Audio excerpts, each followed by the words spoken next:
Hello there. My name is Andrew Papa, and I'm a certified assistant teacher in Fitzmaurice Voicework.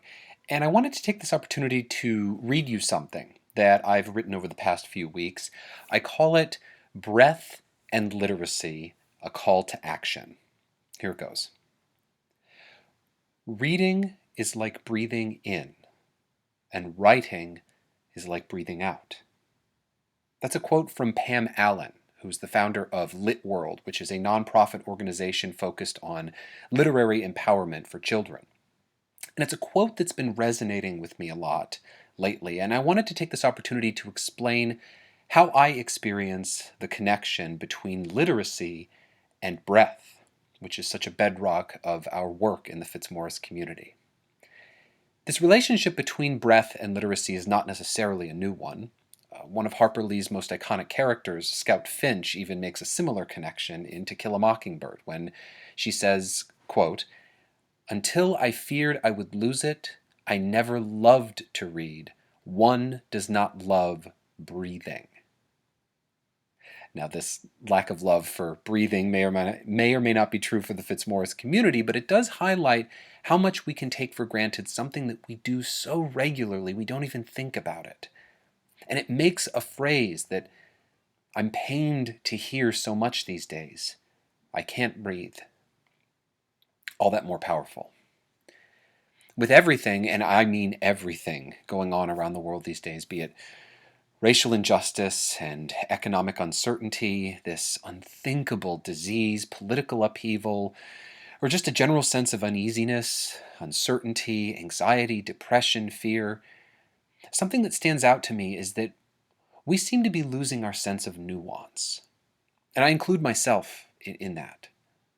What I mean is that as cultures have become increasingly reliant on visual communication over written and spoken communication, I think that we are losing our sense of the depth and complexity of the human experience. Chimamanda Ngozi Adichie, who's a brilliant author, talks about this idea in her TED Talk entitled "The Danger of a Single Story," where she talks about the dangers of qualifying other people and their experiences with a single narrative or idea. In the talk, she says, quote, "The single story creates stereotypes. And the problem with stereotypes is not that they are untrue, but that they are incomplete. They make one story become the only story." And then she continues with saying, "I've always felt that it is impossible to engage properly with a place or a person without engaging all of the stories of that place and that person. The consequence of the single story is this: it robs people of dignity. It makes our recognition of our equal humanity difficult, and it emphasizes how we are different rather than how we are similar." End quote. I believe stories provide nuance to our humanity. They give breadth to those we are apt to ignore, write off, or judge. And I believe reading empowers us to observe and absorb with our in-breath, rather than to knee-jerkingly judge or label or repress with our out-breath.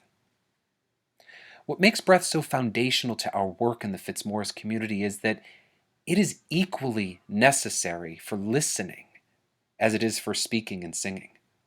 And I believe reading is one of the deepest forms of listening we can engage in, especially in this time when we are so distant from one another. Zoom and other video platforms can aid in some engagement, but I think we can all agree that it only replicates so much of the human experience, particularly the experience of, as Dr. Brene Brown puts it, truthful communication, connection, and compassion.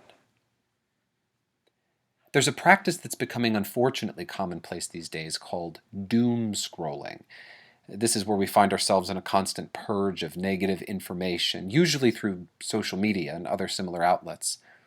And Karen Ho, who's a financial reporter for Quartz, has been reporting on doom scrolling for the past several months, and she notes that, quote, "Our minds are wired to look out for threats." And then she continues, "The more time we spend scrolling, the more we find those dangers, the more we get sucked into them, the more anxious we get. And she concludes by saying, quote, now you look around yourself and everything feels gloomy. Everything makes you anxious, so you go back to look for more information. End quote.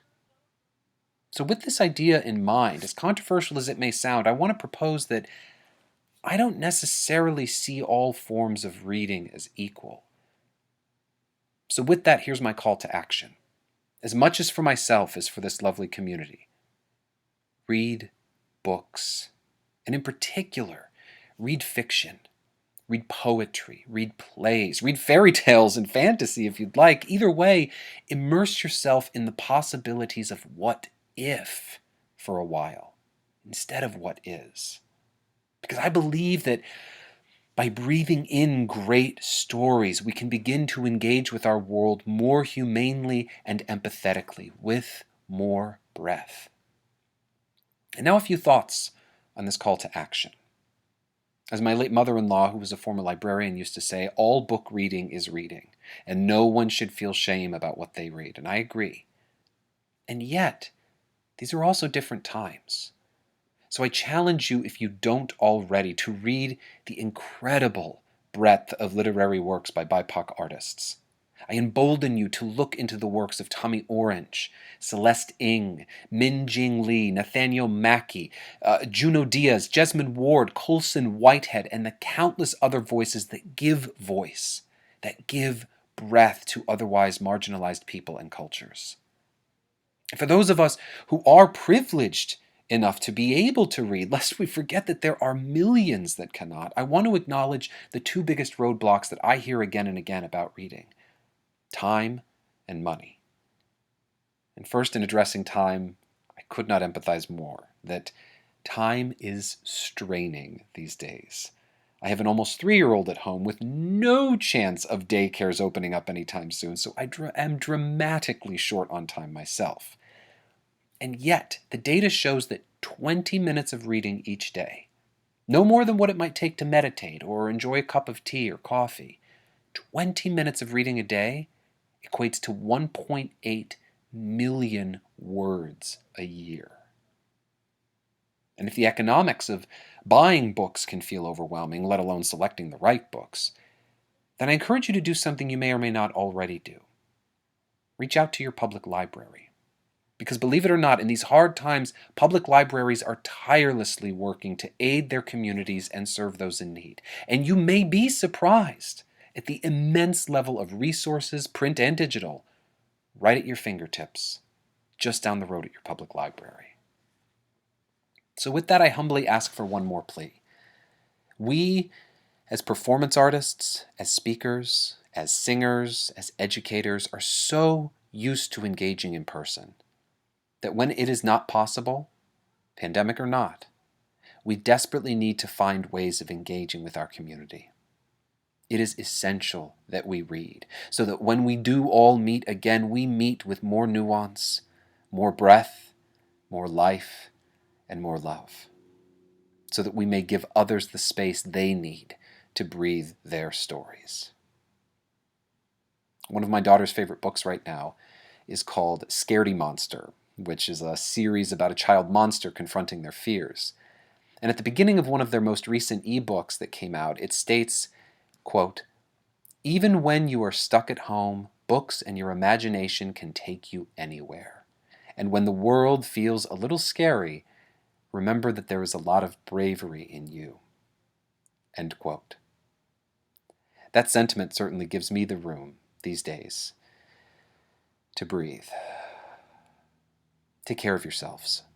Breathe in and read. Breathe out and create. Thank you.